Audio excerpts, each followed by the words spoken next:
एक ऋषि का ऐसा भयानक श्राप जिसने हनुमान जी की माता को स्वर्ग से उठाकर एक पल में बंदरियां बनाकर धरती पर फेंक दिया। कहानी शुरू होती है स्वर्ग की अप्सरा पुंजिक स्थला से। उस समय पृथ्वी पर महान ऋषि दुर्वासा कठोर तपस्या कर रहे थे। देवताओं के राजा इंद्र को डर लगने लगा कि कहीं ऋषि अपनी तपस्या की ताकत से इंद्रदेव से भी ज्यादा शक्तिशाली न बन जाएं और इंद्रलोक पर राज न कर लें। अपनी कुर्सी बचाने के लिए देवताओं के राजा इंद्र ने पुंजिक स्थला को आदेश दिया कि पृथ्वी पर जाओ और दुर्वासा ऋषि का ध्यान भटका दो।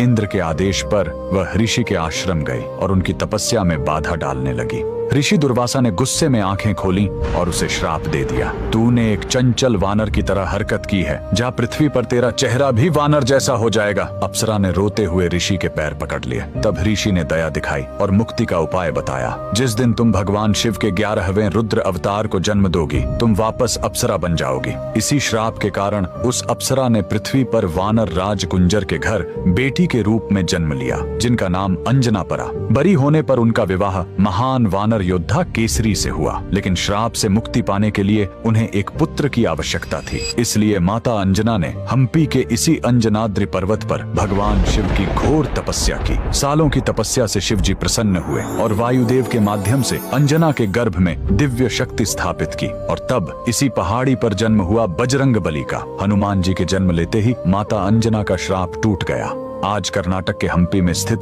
यह अंजनाद्रि पर्वत इस पूरी घटना के गवाह है। 575 सीढ़ियां चढ़कर आज भी भक्त उस पवित्र जन्म स्थान के दर्शन करने आते हैं। पवन पुत्र हनुमान के लिए कमेंट्स में जय बजरंग बली जरूर लिखें।